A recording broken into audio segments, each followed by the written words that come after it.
ni nen dua ke kalung le ne la nu le nang ka thai ba nun ko har be dong du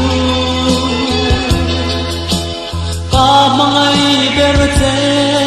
ti a min au tu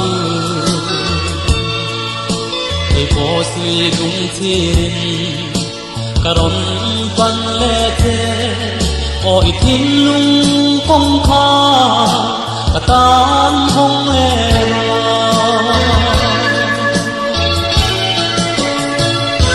itang ta lâu ki le kalam lo hoi le ro katin lung dam nam e ba ma zan mu ting lo nung ko har be dong du mangai na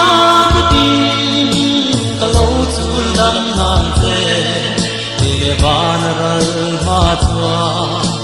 i an kar moi le oi mangai na ko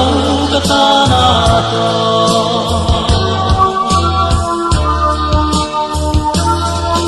mangai tu der bang mo nang hu tiang ka lo chang che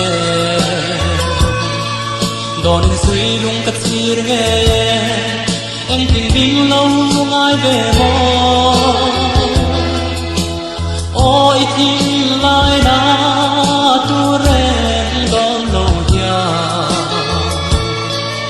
wal da pui kar dan na samang ka lo chen che ma se mo suy lung chi ring ka lo kir le ta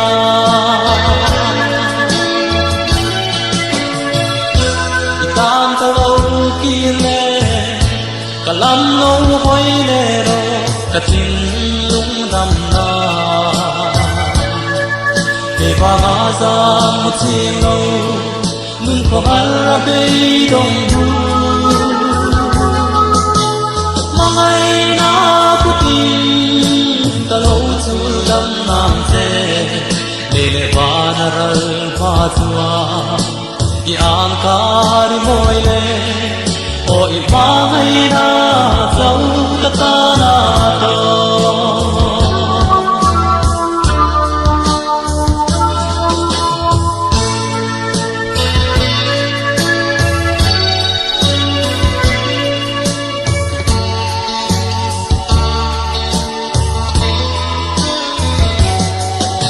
mangai na thazar duai bel le zai ka re ta e nang sau hi ka ma ngai thu le ka lung min dum tu lung ngai hi po min tuar pui thin tu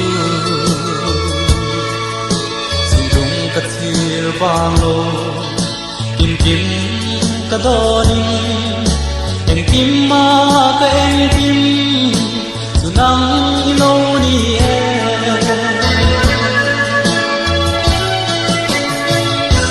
itan ka lo kir le kalam lo hoi le ro ka tin lung dam na te ba ma zan mu chi lo nun ko har be dong du mangai na ku tin ka lo chu dam nam te le le ba na ral ma chua i an kar moi le